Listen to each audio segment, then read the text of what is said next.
This is my third clip on American politics. This one will focus on presidential elections. But before I begin, there is one detail I neglected to mention in my previous video on why only Republican and Democrat. Adoption of third-party ideas. When a third party or independent candidate brings up issues that resonate with the public, the mainstream parties adopt it in the subsequent election. And then in the subsequent election, for example, whether it be environmental issues, whether it be with Ross Perot, it was the debt, the national debt, with whether it be all sorts of things.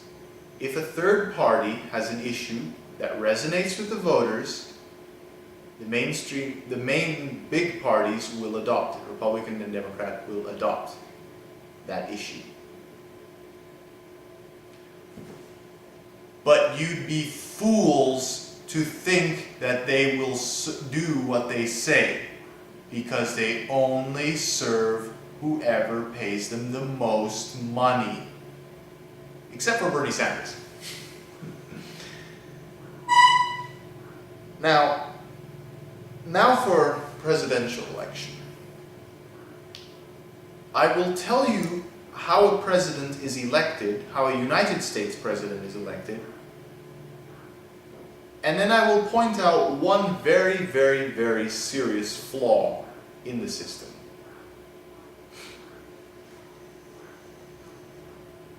Maybe two serious flaws. In most countries, the president, if it is a republic, is either elected by the parliament, selected by the parliament, appointed by the parliament in parliamentary republics, or voted in through a two-round system, or first past the post, where if it's a two-round system, the president then competes in a runoff against the second highest. The two people with the highest percentage of the vote, with the most votes, compete in the runoff. That's how most presidents around the world are elected. Not the United States. In the United States, we have to start from step one. 10, 15, maybe 20 people step forward and announce they want to be president and are seeking the nomination of either the Republican or Democratic Party. They go through the process of a primary. But unlike primary elections where the people vote directly who will be the candidate in the general election, in the primaries of the presidential election, the delegates choose the president. Now let me explain how this works. When the 20 or so candidates of the Republican or Democratic primary process set their names forward to be candidates for president, they go through the primaries, state by state, starting with Iowa and New Hampshire. The people vote. There's one called a caucus, there's one called a primary. The people vote, and then, based on the results of the voters,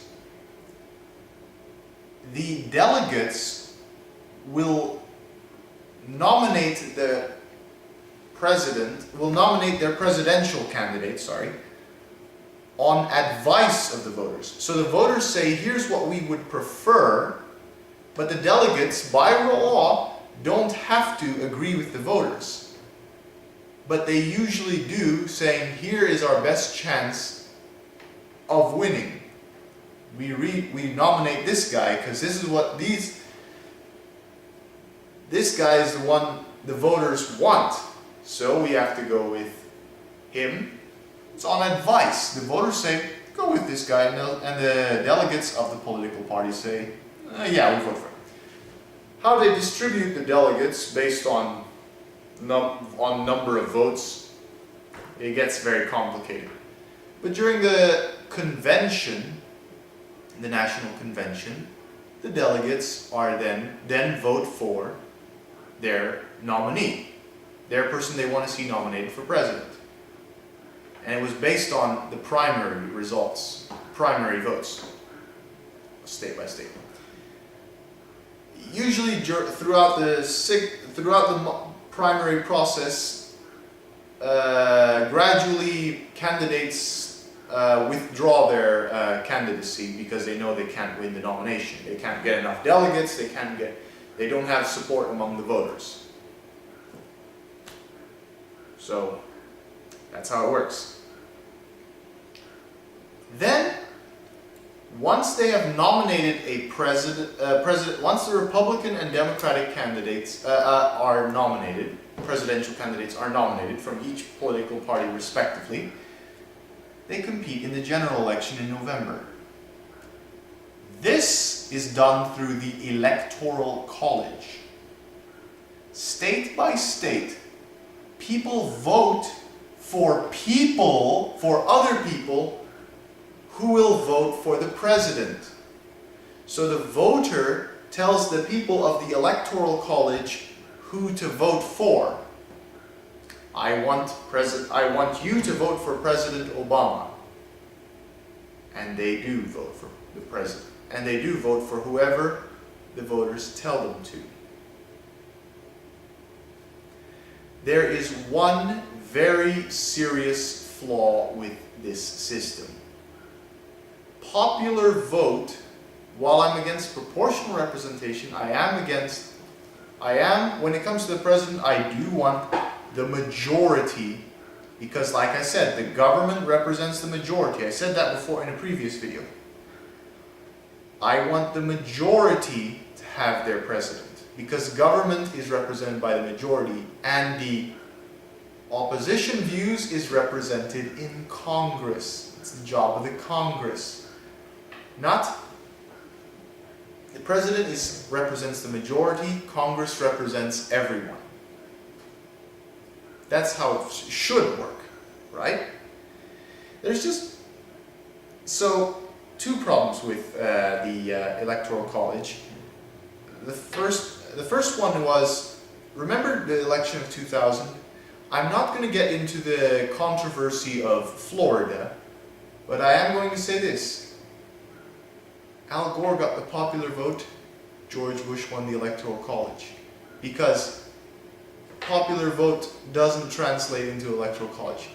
So George Bush was selected by the system. The system was set up so he could win, even though he did not get the popular vote. He was selected by the system, that system being the Electoral College. The people, the majority of the people did not vote for George Bush. Another problem with the Electoral College is the problem of faithless electors. Now, in over half the states, the elector, the person who votes for the president that the people voted for, by law, must vote for the candidate the voters wanted. No problem there. But in the other remaining states, even after the votes have been cast saying we want this candidate or we want this candidate, the elector can still vote for whoever they want. Usually faithless electors are punished by not becoming electors in subsequent presidential elections. But in theory, faithless electors can turn the election around and turn it against the will of the people. They want the Democrat, but then the elector votes for the Republican. He's legally allowed to do that in some states. So American democracy can fail spectacularly with this electoral college. I warn you, Americans, this can happen unless every single state makes it law that electors must vote for the candidate the voters chose.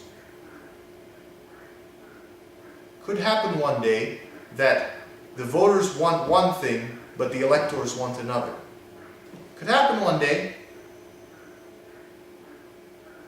It's unlikely, but it could happen. You want your democracy to fail? I hope not.